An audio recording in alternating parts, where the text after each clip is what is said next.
Hello guys. Hello guys. Welcome to my video.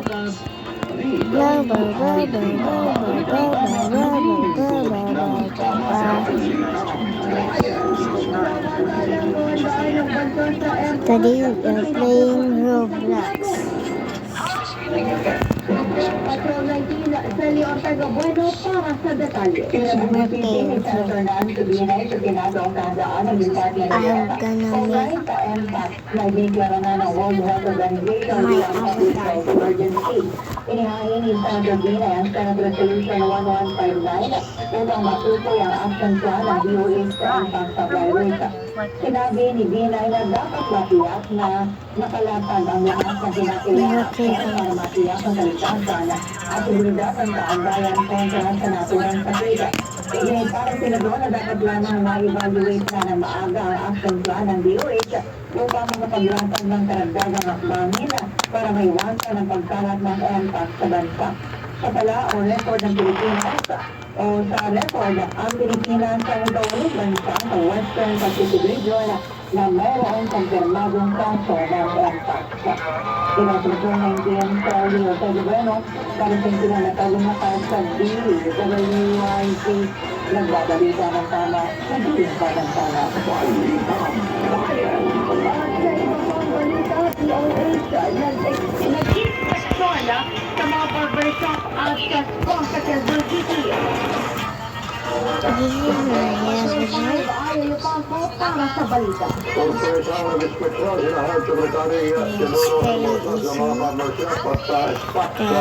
This is a tutorial.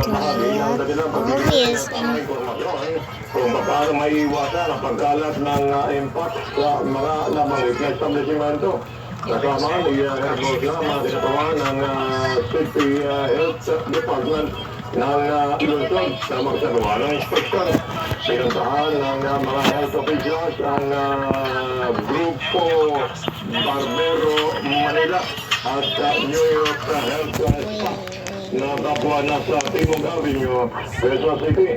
Naglagay ng mga guidelines ang DOH sa loob ng dalawang establishmento para palalakanan yung mga empleyado at kanilang mga customer kung paano makaiwas sa impact. Kasi pagkaw number 5 ay ipakupara sa permito ng lakas. DWIC, napapalitan ng tama, lumilipod ng tama. Balitang Bayan! Samantalang PBBM nagpasalamat sa Indonesia at sa law enforcers sa pagkakaresto kay dating Mayor Alice Cubo. Patrol 13, Gilbert Cardesa para sa detalye. Nagpasalamat sa Pangulong Ferdinand Marcos Jr. sa pamahalaan ng Indonesia sa pagkakaresto kay dating Pampang-Tarlac Mayor Alice Cubo. Ayon kay Pangulong Marcos, ang matibay na kooperasyon sa pagitan ng dalawang bansa ang nagpilitaan sa matagumpay na operasyon ng mga otoridad. Pinati at nagpasalamat din ang Pangulo sa mga law enforcers na nagsanay puwersa para maaresto ang dating alkalde. Tiniyak naman ni Pangulong Marcos na hindi pagkakait ng gobyerno kay Guo ang lahat ng kailangan nitong legal protection basta saklaw sa kung anuman ang tinatakda at pinaiiral ng batas sa Pilipinas. I congratulate all law enforcement personnel who made this apprehension possible. The public may not know the intricate details of this mission that you have successfully accomplished. But on their behalf, accept my thanks. The Philippines also thanks the Indonesian government for their assistance on this matter. The close cooperation between our two governments has made this arrest possible. Uses the wand to look at my shoe. May bagong balita na on air ang nasagot sa WI3. Ang balita, hinihinga ni Vice President Sara Duterte na ibigay na lamang ang donasyon sa mga naapektuhan ng bagyong Enteng na para sana sa Office of the Vice President. Ayon kay VP Sara, lubos siyang nagpapasalamat sa mga natatanggap na donasyon at sumusuporta sila ng tanggapan. Nais muna anyang unahin ang publiko kasi sa sarili sa gitna ng nasang kalamidad sa bansa at mataas na presyo ng mga bilihin. Binigyan din pa ng Vice Presidente na mananatiling tapat ang kanyang tanggapan sa paglilingkod at pagtulong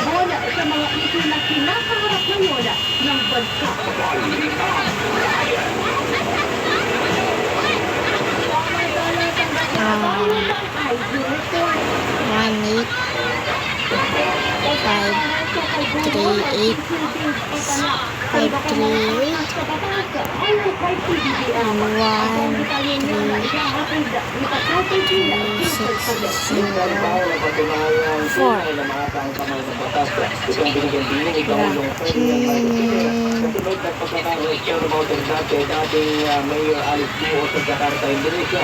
Gis ng Pangulo na ay magsilbing aral sa sino mang magtatanong ang tumata sa batas ang nangyayari sa Guo. Tunang hanggang mahasa ang kamay ng batas at mahuhulihin ang sinong tatas sa batas o pugante. Jump. 1, 8, 5, 3, 8, 1, 5, 3, 6, 9.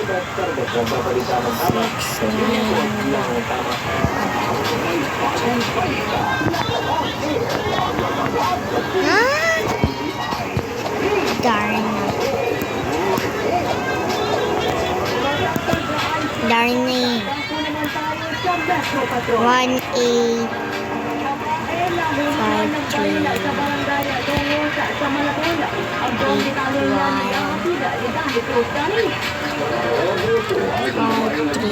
tapos sa Block A sa nangaray sa Barangay sa lungsod ng Malabon na magpakita ito sa mga residente na naglalakad na may hawak na baril.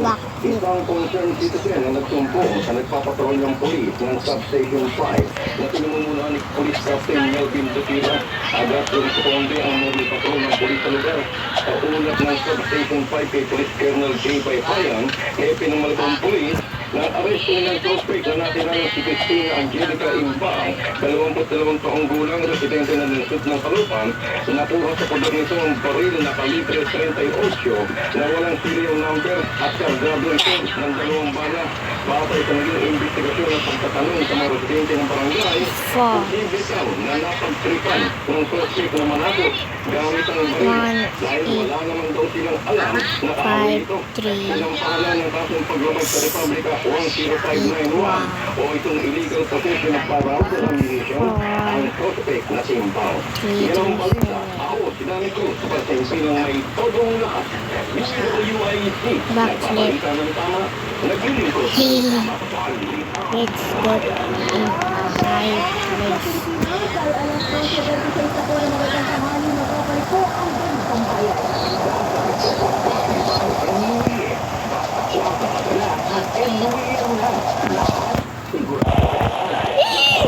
Uy, no. Imposible.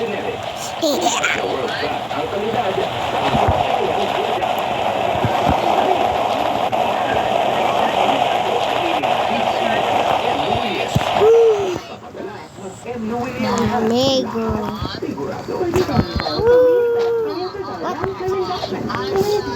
Good.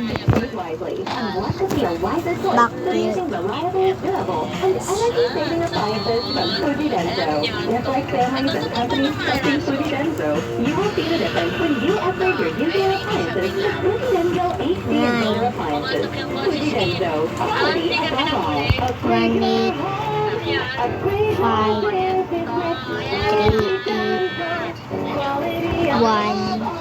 170. 170. Let's go.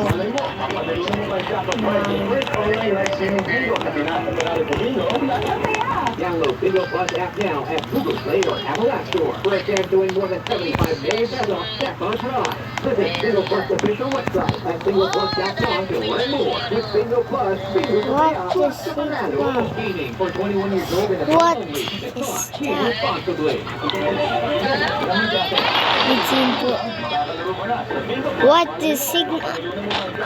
What is that? What?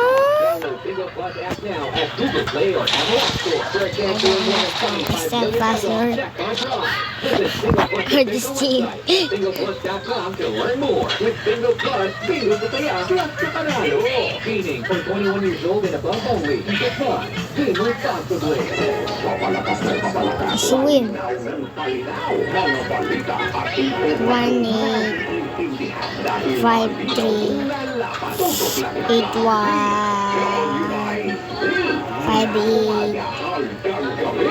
1-8-5-3-8-1-5-8-90.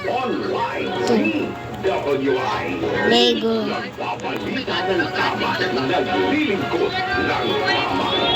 Ang balitang ito ay hatid sa inyo ng Petrogas Techniques is in a What? Petrogas Techniques is available at What Petrogas is- nationwide. What is this? I'm a worm. Petrogas Techniques. Eh, eh, eh, eh. At the Petrogas Techniques. School. Ang bayan sa oras ng 12:30 I ascent. ng Honda Patrol. And see you later. See you later, alligators. Ng mga truckers at